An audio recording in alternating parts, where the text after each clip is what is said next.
आज इस वीडियो में हम लोग बात करेंगे गोपाल कृष्ण गोखले जी के विषय में, जो कि प्रमुख उदारवादी नेता थे। भारतीय राष्ट्रीय कांग्रेस में दो प्रकार के दल बन चुके थे ना, एक था उदारवादी वर्ग, दूसरा था उग्रवादी वर्ग। जो उदारवादी विचारधारा के जो नेता थे उनमें गोपाल कृष्ण गोखले का नाम अग्रणी नेताओं में से एक था। देखो, दादा भाई नौरोजी, फिरोज शाह मेहता, सुरेंद्र नाथ बनर्जी, ये सब जो है उदारवादी नेता थे। उन्हीं में से गोपाल कृष्ण गोखले जी भी थे। हमने जो है बाकी नेताओं के विषय में पढ़ लिया है, उनका जीवन परिचय मेरे चैनल में आप लोगों को मिल जाएगा। अगर उनके बारे में आपको जानना है तो आप लोग जाइए और उन वीडियोस को देखिएगा। इस वीडियो में हम लोग बात करेंगे गोपाल कृष्ण गोखले जी के विषय में।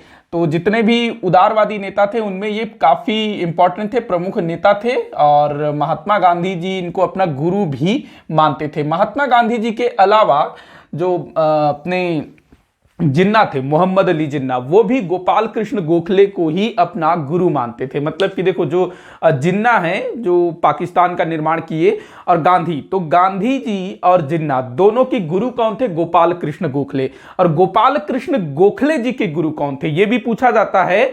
तो गोपाल कृष्ण गोखले जी के गुरु थे जिनको महाराष्ट्र का सुकरात कहा जाता है, महादेव गोविंद रानाडे, वो जो हैं इनके गुरु थे। तो ये भी आपको ध्यान रखना है, इनके गुरु का नाम महादेव गोविंद रानाडे, काफी बार पूछा गया है, MG रानाडे। और इनके शिष्य कौन कौन थे? तो महात्मा गांधी और जिन्ना, और भी काफी सारे नेता जो हैं इनको अपना गुरु मानते थे। तो ये बहुत ज्यादा उदार प्रवृत्ति के थे, उदारवादी नेता थे, नरमपंथी नेता थे।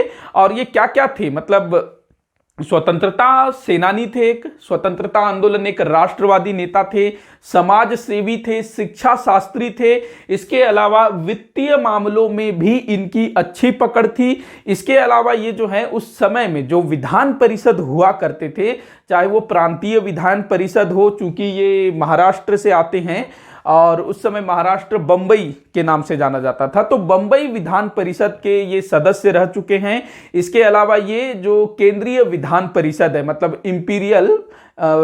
इंपीरियर असेंबली, जो इंपीरियर काउंसिल है, साम्राज्य विधान परिषद, उसके भी ये सदस्य चुने गए थे। तो ये काफी सारी चीजें इनसे संबंधित है और बहुत सारी चीजें जो है परीक्षाओं में पूछी जाती है। बात करें अगर हम लोग गोपाल कृष्ण गोखले जी के जन्म के विषय में, तो इनका जन्म हुआ था 1866 में।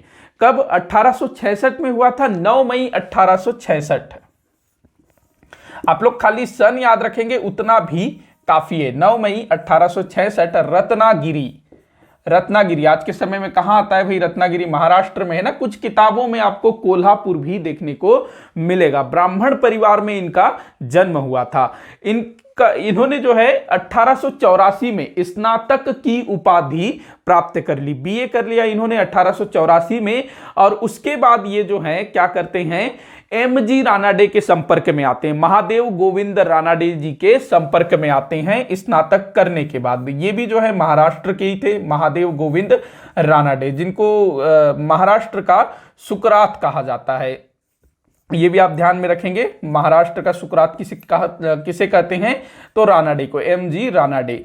तो इनके संपर्क में आते हैं स्नातक होने के बाद। और देखिएगा, जो महादेव गोविंद रानाडे थे ना, इन्होंने एक सभा स्थापित की थी जिसको कहा जाता है दक्कन शिक्षा सभा। क्या कहते हैं?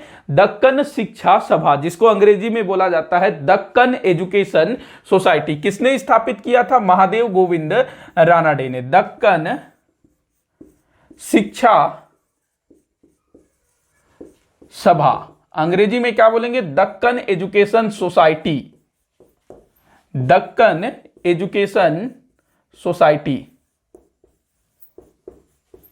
तो दोनों आपको याद रखना है। कई बार जो है सीधा दक्कन एजुकेशन सोसाइटी किसने स्थापित किया, ऐसा भी पूछेगा। कभी पूछेगा आपको दक्कन शिक्षा सभा किसने स्थापित किया, तो महादेव गोविंद रानाडे। तो जो गोपाल कृष्ण गोखले जी थे वो महादेव गोविंद रानाडे जी के संपर्क में आते हैं और उनके इस सोसाइटी, इस सभा के वो सदस्य बन जाते हैं। और लगभग 20 वर्ष तक इस सभा से वो जुड़े थे और अलग अलग तरीके से इस सभा के माध्यम से उन्होंने जन सेवा किया। जैसे कि वो इस समय जो जो दक्कन शिक्षा सभा है, शिक्षा शब्द आया है मतलब ये शिक्षा के लिए काफी काम करता रहा होगा। तो वो जो गोखले जी हैं वो शिक्षक के रूप में काम करते हैं, अध्यापक के रूप में।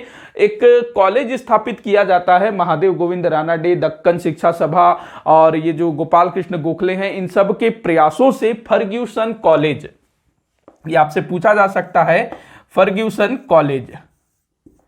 तो इसकी स्थापना में ना ये गोपाल कृष्ण गोखले जी का भी विशेष योगदान माना जाता है, फर्ग्यूसन कॉलेज। अब बाल गंगाधर तिलक वो भी इस समय सक्रिय थे और वो भी महाराष्ट्र से ही आते थे, दोनों ही ब्राह्मण थे। जैसे ये है ना गोपाल कृष्ण गोखले, ये भी ब्राह्मण थे और तिलक जी भी ब्राह्मण थे, और दोनों का जो काल है, समय है काम करने का, वो एक ही समय था और दोनों एक दूसरे के अच्छे मित्र थे। ध्यान रखेंगे, एक स्कूल का नाम याद रखिएगा, न्यू इंग्लिश स्कूल, ऐसा कुछ स्कूल था जिसमें दोनों का भेंट हुआ था। मतलब कि जो क्या कहते हैं, बाल गंगाधर तिलक और गोपाल कृष्ण गोखले, इन दोनों की मुलाकात कहां हुई थी? न्यू इंग्लिश स्कूल पुणे, वहां पर दोनों की जो है भेंट होती है और दोनों जो है एक दूसरे के अच्छे मित्र बन जाते हैं। एक और मजे की बात ध्यान रखना, ये जो है ना गणित के प्रोफेसर थे और जो तिलक जी थे वो भी गणित पढ़ाया करते थे, लेकिन दोनों के जो विचार थे वो नहीं मिलते थे, ये बात भी सत्य है। मतलब ये उदारवादी थे तो तिलक जी उग्रवादी थे। दोनों का समय एक ही है, स्थान एक ही है और दोनों का जो रहन सहन है वो भी लगभग एक जैसा लगता है, लेकिन दोनों के जो विचार थे, काम करने के जो तरीके थे वो अलग अलग थे। देखो उस समय में ना बहुत सारे ऐसे नेता थे जिनके विचार अलग अलग थे, जैसे कि महात्मा गांधी जी को ले लीजिएगा, उनके सामने काफी सारे नेता थे जिनके विचार महात्मा गांधी जी से नहीं मिलते थे, चाहे वो भगत सिंह हो, चाहे वो सुभाष चंद्र बोस हो, चाहे वो बाबा साहेब अंबेडकर हो, लेकिन ये सब जो हैं महात्मा गांधी जी को सम्मान देते थे और महात्मा गांधी जी भी इनको जो है मतलब इनके विचारों को पसंद नहीं करते थे, लेकिन उन व्यक्तियों को पसंद करते थे। विचार भले अलग अलग हों लेकिन व्यक्ति जो है आपस में अच्छे से रहते थे। देखो जो सुभाष चंद्र बोस थे, महात्मा गांधी को क्या बोला? राष्ट्रपिता बोला ना, तो ये चीज है। तो तिलक और गोखले जी का संबंध भी कुछ ऐसा ही था, भले विचार नहीं मिलते थे लेकिन दोनों के बीच संबंध अच्छे रहे। तो फर्ग्यूसन कॉलेज, और वो भी ना तिलक जी भी दक्कन शिक्षा सभा से जुड़े थे, तो फर्ग्यूसन कॉलेज की स्थापना में इनका योगदान था। इसके बाद देखिएगा हम लोग बात करते हैं भारतीय राष्ट्रीय कांग्रेस। अच्छा एक चीज और ध्यान रखना, पूना सार्वजनिक सभा, उससे भी ये जुड़े हुए थे गोपाल कृष्ण गोखले, पूना सार्वजनिक सभा। और पूना सार्वजनिक सभा की एक पत्रिका निकलती थी जिसका नाम था सार्वजनिक, उस पत्रिका के ये संपादक के रूप में भी काम करते थे। ये चीज है। अब हम लोग बात करते हैं भारतीय राष्ट्रीय कांग्रेस। आपसे पूछा जाएगा कि गोपाल कृष्ण गोखले भारतीय राष्ट्रीय कांग्रेस के संपर्क में कब आए? तो 1888 में भारतीय राष्ट्रीय कांग्रेस का वार्षिक अधिवेशन होता है बनारस में, कहां? इलाहाबाद में, माफी चाहूंगा, इलाहाबाद में होता है। 1888 का वार्षिक अधिवेशन होता है इलाहाबाद में और इसकी अध्यक्षता की थी जॉर्ज यूल ने। किसने? जॉर्ज यूल ने इसकी अध्यक्षता की थी। और ये पहला मौका था जो गोपाल कृष्ण गोखले के लिए, जो कि कांग्रेस से जुड़ते हैं, वो जो है 1888 के इस इलाहाबाद अधिवेशन में सम्मिलित होते हैं और कांग्रेस के सदस्य बनते हैं। तो ये ध्यान रखेंगे, आपको पूछा जा सकता है 1888 का इलाहाबाद अधिवेशन जिसकी अध्यक्षता जॉर्ज यूल ने की। अब जो गोखले जी थे वो फिर कांग्रेस के साथ जुड़ जाते हैं, फिर उसके साथ अच्छे से काम करना शुरू कर लेते हैं। आगे चल करके ना इनको कांग्रेस का वो बनाया जाता है जॉइंट सेक्रेटरी, संयुक्त सचिव जिसको बोला जाता है। 1894 में जॉइंट सेक्रेटरी या फिर हिंदी में बोला जाए तो संयुक्त सचिव बनाया जाता है। कब? 1894 में संयुक्त सचिव, जॉइंट सेक्रेटरी अंग्रेजी में, तो ये बनाया जाता है। इसके बाद ये बहुत अच्छे वक्ता थे, ये जब भी वक्तव्य देते, भाषण देते तो लोग जो है मंत्रमुग्ध होकर के सुनने लगते थे। इसके अलावा इनके विषय में ये भी प्रसिद्ध था कि ये ना कड़वी से कड़वी बातें भी इतने मीठे तरीके से बोलते थे कि सामने वाले को जो है चुभ करके भी नहीं चुभता था। मतलब ये होता है ना, एक मखमल के कपड़े पर चप्पल लपेट के मारना, तो कुछ उस तरह का ये वक्तव्य करते थे। मतलब कड़वी से कड़वी बात भी इस लहजे में बोलते थे कि सामने वाले को ज्यादा दिक्कत नहीं होती थी और साथ में थोड़ी दिक्कत भी हो जाती थी। मतलब वो समझ जाता था कि भाई ये क्या बोलना चाह रहा है, लेकिन कड़वे चीजों को भी मीठे तरीके से बड़े अच्छे से ये बोल लेते थे। तो बड़े अच्छे वक्तव्य थे। इसी कारण से ना इनको 1897 में, देखिए 1897 में वेल्बी आयोग के समक्ष, किसके समक्ष? वेल्बी आयोग के समक्ष, वेल्बी आयोग, इसके समक्ष जो है साक्ष्य देने के लिए भेजा जाता है इंग्लैंड में। वेल्बी आयोग, आपसे पूछा जा सकता है वेल्बी आयोग 1897। इनके साथ ना दिनसा वाचा को भी भेजा जाता है। जो दिनसा वाचा थे ना, दिनसा वाचा और गोपाल कृष्ण गोखले, इन दोनों को 1897 में वेल्बी आयोग के समक्ष साक्ष्य प्रस्तुत करने के लिए भेजा जाता है। भाई वेल्बी आयोग क्या था? तो ये ना भारत में ब्रिटिश सरकार के द्वारा जो व्यय किया जा रहा है उसके संबंध में भारतीय राष्ट्रीय कांग्रेस ने कुछ जांच वगैरह किया था, तो वो उस साक्ष्य रखना चाहते थे कि यहां किस तरह से जो ब्रिटिश सरकार बोल रही है कि हम ये खर्च कर रहे हैं, इतना खर्च कर रहे हैं, ये विकास काम कर रहे हैं, भारतीयों के लिए इतना इतना हम लोगों ने किया, तो कितना किया गया है वास्तव में। तो वो चीज बताने के लिए जो है दिनसा वाचा और गोपाल कृष्ण गोखले को वेल्बी आयोग के समक्ष 1897 में इंग्लैंड भेजा जाता है, क्योंकि ये बड़े अच्छे वक्ता थे और कांग्रेस की बात को अच्छे से रख सकेंगे, ये उद्देश्य से इनको भेजा जाता है। तो ये आप ध्यान रखेंगे, वेल्बी आयोग। इसके बाद देखिएगा इनको ना चूंकि ये वित्त, ये बड़े अच्छे वक्ता थे, इसके अलावा वित्त के मामलों में, जो वित्त होता है, राजस्व होता है, बजट होता है, उन सब मामलों में ये अधिकारपूर्ण बहस कर सकते थे। मतलब कि उसमें जो वित्त का मामला हो, बजट का मामला हो, इसमें काफी अच्छा वो बहस कर सकते थे, काफी अच्छा बोलते थे। इसी कारण से इनको यहां भेजा जाता है और इसी कारण ये वित्त के मामलों में काफी अच्छी पकड़ रखते थे। इसी कारण इनको जो है भारत का ग्लैडस्टोन भी बोला जाता है। भाई ये गणित के प्रोफेसर थे, तो वित्त के मामले में बोलेंगे ये अच्छे से, तो भारत का ग्लैडस्टोन, ग्लैडस्टोन, ये जो है यूनाइटेड किंगडम के थे, यूके के थे, मतलब ब्रिटेन के थे ग्लैडस्टोन, जो कि काफी उदार नेता थे, वित्त के मामले में अच्छी पकड़ रखते थे। और ग्लैडस्टोन की तुलना जो है गोपाल कृष्ण गोखले जी से की जाती है, इसी कारण इनको जो है भारत का ग्लैडस्टोन बोला जाता है। तो ये चीजें ध्यान रखिएगा। इसके बाद देखिएगा 1899 में गोपाल कृष्ण गोखले जी को बंबई विधान परिषद का सदस्य चुना जाता है। कब? 1899 में। जितनी चीजें मैं बता रहा हूं ध्यान रखिएगा, काफी सारी चीजें ना पूछी जाती है और हम क्या करते हैं, जो भारतीय राष्ट्रीय आंदोलन है, जो ऊपर ऊपर की चीजें हैं उनको ही हम लोग पढ़ के चल देते हैं, लेकिन जो नेतागण हैं हमारे, उनसे संबंधित भी काफी सारी चीजें पूछी जाती है। महात्मा गांधी हो गए, सरदार भगत सिंह हो गए, उसके बाद सुभाष चंद्र बोस हो गए, अंबेडकर जी हो गए, इनसे संबंधित प्रश्न तो पूछे ही जाते हैं, लेकिन साथ ही साथ में जो हमारे दूसरे नेता हैं, चाहे वो गोपाल कृष्ण गोखले हो, तिलक जी हो, दादा भाई नौरोजी हो, सुरेंद्र नाथ बनर्जी हो, विनायक दामोदर सावरकर जी हो, या फिर आगे और बहुत सारे नेता आएंगे जिनके बारे में मैं बताऊंगा आप लोगों को। तो काफी सारे लोगों के बारे में पूछा जाता है, तो थोड़ा थोड़ा सा आप लोग देखिएगा, ध्यान में रखिएगा। तो 1899 में बंबई विधान परिषद का इनको सदस्य चुना जाता है। कब? 1899 में। बंबई प्रांत से थे ना भाई ये। इसके बाद 1902 में इनको जो है इंपीरियल विधान परिषद, इंपीरियल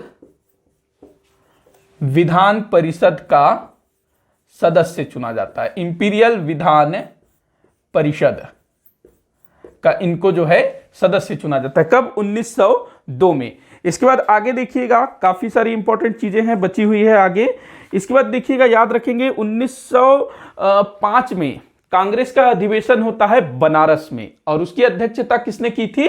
तो गोपाल कृष्ण गोखले ने। ये बात भाई काफी बार पूछा गया है। 1905 कांग्रेस का बनारस अधिवेशन, कांग्रेस का बनारस अधिवेशन 1905 1905। तो इसकी अध्यक्षता किसने की थी?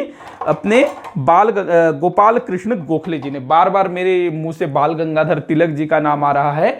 अगला जो वीडियो होगा वो बाल गंगाधर तिलक जी के ऊपर होगा, जो कि इनके बड़े अच्छे मित्र थे।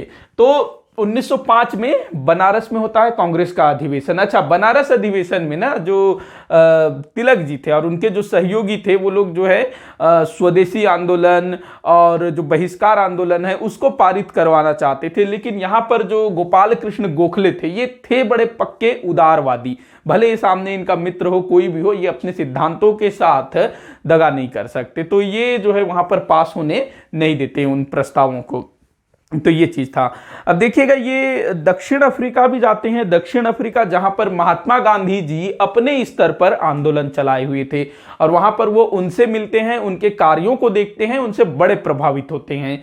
और दोनों का जो संबंध था ना, जो महात्मा गांधी और गोपाल कृष्ण गोखले, जो महात्मा गांधी अफ्रीका में थे, दक्षिण अफ्रीका में, वो अक्सर गोपाल कृष्ण गोखले जी को पत्र लिखा करते थे। कहीं भी वो अटक जाते थे ना किसी भी काम में, उनको लगता कि आगे क्या करना चाहिए, तो वो गोपाल कृष्ण गोखले जी से अक्सर सलाह मशवरा किया करते थे पत्र के माध्यम से। तो गोपाल कृष्ण गोखले खुद जो है दक्षिण अफ्रीका भी जाते हैं और महात्मा गांधी जी से मिलते हैं, उनके कार्यों की सराहना करते हैं।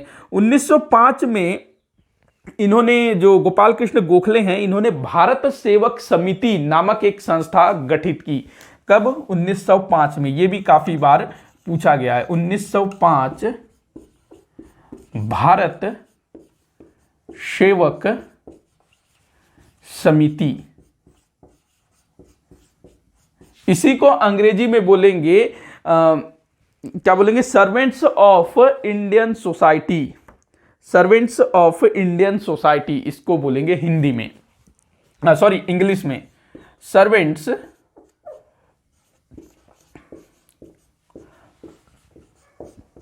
Of Indian society. ये काफी बार पूछा गया है कि ये जो सर्वेंट्स ऑफ इंडियन सोसाइटी किसने स्थापित किया था? तो गोपाल कृष्ण गोखले जी ने। हिंदी में इसको बोलेंगे भारत सेवक समिति। क्यों बनाया था? तो उस समय के जो युवा थे, भारतीय युवा, उनके मन में भारत के प्रति राष्ट्र प्रेम जागृत करने के लिए, भारत के प्रति एक सेवा की भावना उत्पन्न करने के लिए इस संगठन की, इस सोसाइटी की स्थापना की गई थी। इसके बाद अगर मैं बात करूं सूरत अधिवेशन की, जो कि सन 1907 में हुआ था और उसकी अध्यक्षता किसने की थी? रास बिहारी घोष ने उसकी अध्यक्षता की थी। और इसमें क्या हुआ था? जो कांग्रेस थे वो दो दलों में बंट गए, गरम दल, नरम दल।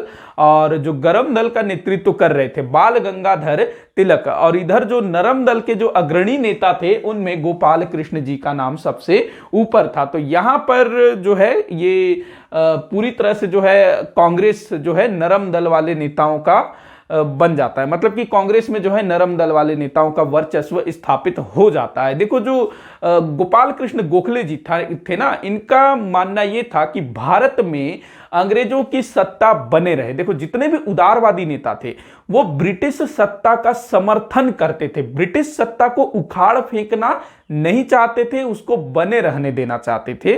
और ये चीज जो है गोपाल कृष्ण गोखले जी का भी मानना था। जबकि जो बाल गंगाधर तिलक थे उनका क्या मानना था कि ब्रिटिश सत्ता को उखाड़ फेंको, हम लोग खुद शासन करेंगे।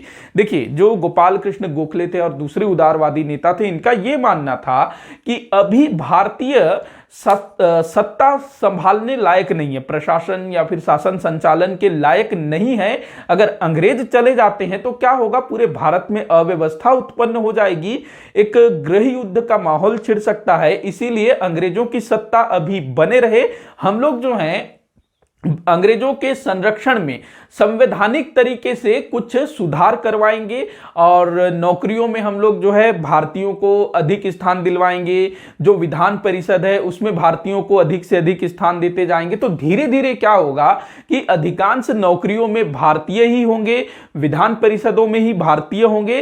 तो ये लोग जो भी नियम बनाएंगे भारतीय ही बनाएंगे, ऐसा इन नेताओं का मानना था। और अगर एक तरफ से देखा जाए ना, तो जो उदारवादी नेता थे ये लोग भी भी गलत नहीं थे। उस समय में अगर हम बात करें तो जो भारतीय थे उनके पास शासन प्रशासन का कोई विशेष अनुभव नहीं था। इसके अलावा जो देसी रियासत थे उनके संबंध में भी कोई ये नहीं था कि अगर उस जमाने में अंग्रेज भारत छोड़ के चले जाते तो क्या आज जैसा भारत है वैसा भारत हमको मिल पाता। हालांकि आज का भारत भी खंडित है, पाकिस्तान अलग हो गया, बांग्लादेश अलग हो गया, लेकिन हो सकता है कि उस समय अगर भारत स्वतंत्र हो जाता और पाकिस्तान बांग्लादेश न बनता, लेकिन जो छोटे छोटे जो रियासत है कुछ बड़े बड़े भी रियासत थे, जैसे कि हैदराबाद हो गया, त्रावणकोर हो गया, बड़ौदा हो गया, कश्मीर हो गया, काफी सारे बड़े बड़े रियासत भी थे, तो ये लोग जो है खुद को जो है स्वतंत्र कर लेते। तो हो सकता है आज जैसा भारत है वैसा भारत उस जमाने में नहीं मिलता, क्योंकि भाई सरदार वल्लभ भाई पटेल उस जमाने में नहीं थे जिन्होंने पूरे भारत को एक किया। तो ये मतलब मानते थे उस जमाने में कि भाई अगर अंग्रेज चले गए तो हम क्या करेंगे, कैसे शासन करेंगे, इनका ऐसा मानना था। अच्छा, एक बार ना जो गोपाल कृष्ण गोखले हैं, इन्होंने लॉर्ड हार्डिंग, जो जिसके ऊपर बम फेंका गया था दिल्ली में, तो लॉर्ड हार्डिंग से एक बार गोपाल कृष्ण गोखले ने बोला कि अगर अंग्रेज आज के आज भारत छोड़ के चले जाते हैं, भारतीयों को शासन दे देते हैं, तो जब तक अंग्रेज इंग्लैंड पहुंचेंगे ना, उससे पहले भारत के नेताओं का तार इंग्लैंड पहुंच जाएगा कि आप लोग वापस आ जाओ, हमसे जो है नहीं हो पा रहा है। इस तरह से ये गोपाल कृष्ण गोखले जी ने बोला था। आप लोग सोच के देखिएगा ध्यान से, तो इनका जो तर्क है वो भी उतना ज्यादा गलत नहीं है। तो ये चीज था, तो ये ब्रिटिश सत्ता का बहुत ज्यादा समर्थन करते थे, ध्यान रखना। उसके बाद देखिएगा 1909 में जो मार्ले मिंटो सुधार अधिनियम आया ना, 1909 का भारतीय परिषद अधिनियम, तो उसके निर्माण में गोपाल कृष्ण गोखले जी का विशेष योगदान बताया जाता है। और इस मार्ले मिंटो सुधार अधिनियम से गोपाल कृष्ण गोखले जी को बहुत ज्यादा उम्मीदें थी, लेकिन इनकी जो उम्मीदें हैं पूरी नहीं हुई, लेकिन उसके निर्माण में इनका सहयोग अवश्य था, ध्यान रखना। और ये जब भी विधान परिषद में, जैसे कि ये बंबई विधान परिषद के सदस्य थे, फिर इंपीरियल विधान परिषद के भी ये सदस्य थे, तो वहां जब भी बजट वगैरह, वित्त वगैरह पर बहस होता था, तो ये जो है उसमें काफी अच्छा डिबेट करते थे। इसके अलावा नमक जो कि उस समय काफी महंगा बेचा जाता था और उस पर टैक्स बहुत ज्यादा लिया जाता था, मतलब महंगा क्या बेचते थे, टैक्स ज्यादा लिया जाता था, इसी कारण से उसको महंगा बेचना व्यापारियों के लिए मजबूरी बन जाता था। तो टैक्स बहुत ज्यादा लिया जाता था ब्रिटिश सरकार के द्वारा, तो उसके लिए इन्होंने जो है बहुत ज्यादा काम किया। इसके अलावा भारत में जो शिक्षा है, ये शिक्षा को लेकर के बहुत ज्यादा वो थे, ये चाहते थे कि जो तकनीकी शिक्षा है वो जो है भारत में बहुत ज्यादा बढ़े और भारत का औद्योगिक विकास भी हो, ये चाहते थे। नहीं तो क्या होता था उस जमाने में, अधिकतर लोग जो है तकनीकी शिक्षा से दूर भागते थे। बहुत कम लोग थे जो उस टाइम पे इंजीनियरिंग की पढ़ाई करते थे या फिर मेडिकल की पढ़ाई करते थे। अधिकतर जो है जो इतिहास वाली चीजें हैं, संस्कृति है, वो सब चीजें पढ़ा करते थे, साहित्य वगैरह। ठीक है, वो भी पढ़ना जरूरी है, वो भी हिस्सा है, लेकिन साथ में जो तकनीकी ज्ञान है, चिकित्सकीय ज्ञान है, जो दूसरी चीजें हैं जो समय के साथ आगे हमको बढ़ाएगी, उन चीजों को भी हमको लेके चलना है। तो ये जो है उन चीजों को भी समर्थन करते थे कि ये चीजें भी होनी चाहिए। भाई खुद गणित के टीचर रह चुके हैं तो इनको तो मालूम ही होगा ना कि चीजें कैसे काम करती है। तो ये चीज ध्यान रखेंगे। 1909 के अधिनियम में भी इनका योगदान था। इसके बाद देखिएगा 1912 से 1915 तक ये भारतीय लोक सेवा आयोग के अध्यक्ष थे। उस समय जो आईसीएस था ना, इंडियन सिविल सर्विस, तो उसके ये 3 साल अध्यक्ष थे 1912 से 1915 के बीच। इसके बाद 1915 में इनकी मृत्यु हो जाती है और 1915 इनकी डेथ हो जाती है। जब महात्मा गांधी का भारत में आगमन हुआ ना, 1915 में ही महात्मा गांधी भारत आए, तो भारत आकर के उन्होंने जो है गोपाल कृष्ण गोखले जी से भेंट की। और उस समय गोपाल कृष्ण गोखले जी की तबीयत उतनी अच्छी नहीं थी, तो गोपाल कृष्ण गोखले जी ने महात्मा गांधी जी को सलाह दिया कि तुम जो है भारत में कुछ भी करने से पहले भारत को देखो, भारत को जानो। क्योंकि जो महात्मा गांधी थे, जैसे ही वो जवान हुए, उनके पिता ने उनको पढ़ने के लिए कहां भेज दिया, विदेश भेज दिया, और पढ़ लिख करके आए, फिर उसके बाद चले गए विदेश, अफ्रीका चले गए। तो उन्होंने भारत को जाना कहां से है, देखा कहां से है। तो इसीलिए जो है गोपाल कृष्ण गोखले ने सलाह दिया कि भाई तुम यहां काम करना चाहते हो, पहले तुम जो है पूरे भारत को देखो। और कैसे देखोगे, रेल से यात्रा करो, 3रे दर्जे के डब्बे में, तो महात्मा गांधी जी जो हैं इनके सलाह पर पूरे भारत का भ्रमण करते हैं, उसके बाद फिर अपना कार्यक्रम वो शुरू करते हैं। तो ये थे भाई गोपाल कृष्ण गोखले, जो कि पक्के उदारवादी नेता थे और ब्रिटिश सत्ता के प्रबल समर्थक थे।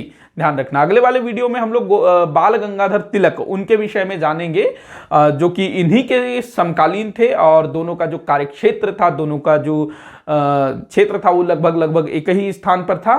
तो दोनों के विचारों में टकराव होता था, लेकिन आपस में ठीक ठाक रिलेशन था दोनों में। तो आज का वीडियो फिलहाल इतना ही। वीडियो को आप लोग जितना हो सके उतना शेयर करिएगा, लाइक करिएगा, चैनल को सब्सक्राइब जरूर करिएगा। वीडियो को आखिर तक देखने के लिए बहुत बहुत धन्यवाद।